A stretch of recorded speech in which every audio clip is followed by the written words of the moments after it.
Ang programang ito ay rated SPG. Striktong patnubay at gabay ng magulang ang kailangan. Maaaring may masiselang tema, lengguwahe, karahasan, sexual, horror o droga na hindi angkop sa mga... Japan.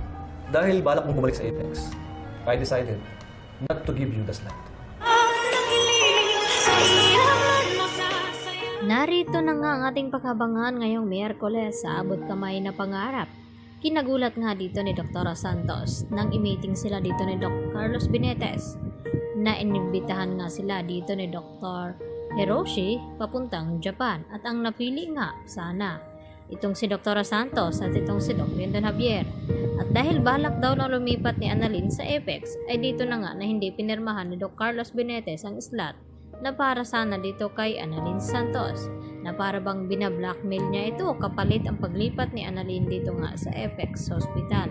At taking gulat nga ni Annalyn nang marinig niya ang mga ganun dahil napaka-unfair daw dito ni Dr. Carlos Benitez na kung bakit hindi niya tinanggap ang slot na para sana dito kay Annalyn Santos. At dahil dito, mapipilitan naman ngayon itong si Annalyn na bumalik sa Apex dahil yun na rin ang pakiusap ng kanyang ama na si RJ na ang gusto daw ng kanyang lolo na doon siya magtatrabaho at nang sa ganon ay magkakasama na sila dito ni Justin. Subalit sa pagsapit nga ng bagong taon ay may bago na ring inihalal itong si Giselle na bagong panauhin dito sa Apex Hospital.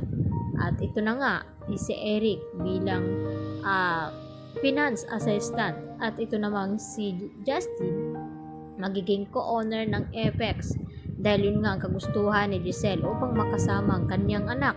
At dito naman nagulat itong si RJ na kung bakit hindi sinabi ni Giselle sa kanya na ito ding si Eric ay ipapasok niya din dito sa Apex. Sana nga hindi magbibigay ng gulo o sakit ng ulo itong si Justin at itong si Eric dito nga sa Apex Hospital. At dito naman na sinabihan agad ni RJ itong si Eric na wala daw siyang tiwala dito dahil yun nga ay may masamang balak pala itong si Eric, ganun din itong si Justin na gusto nga nilang makuha at masulo ang mga ari-arian ng mga tanyag. Kaya mas pinili ni Justin na manatili at tanggapin ang trabaho na inalok ng kanyang ina na magtrabaho nga dito sa Apex. At pinakiusapan naman ni Justin itong kanyang pinsan na si Annalyn na sana raw ay bumalik sa Apex nang sa ganon ay magkakasama na sila dito magtrabaho. At natuwa naman itong si Annalyn nang malaman niya dito kay Justin na hindi na nga tutuloy na bumalik ng US dahil dito na nga sila magtatrabaho. Samantala, kinausap naman ang masinsinan dito ni RJ ang kanyang ama na sana raw ay gumising na ito dahil may sasabihin pa itong si Don Pepe dito kina RJ at sa kay Giselle at Annalyn na kung sino ang may gumawa sa kanya nito. At hindi nagtagal ipinakita ni RJ itong cellphone at ipinaparinig dito kay Don Pepe ang nangyari nga dito sa Christmas event ng mga bata.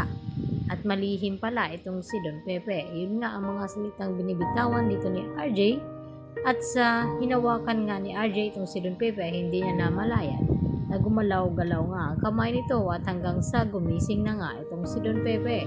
At dito nga na ipinatawag itong si Annalyn at ganoon din itong si Justin upang sabihin na sila ang tunay na magpipinsan at hindi kabilang itong si Zoe dahil impostor nga at sila ang may pakana na kung bakit na aksidente itong si Don Pepe.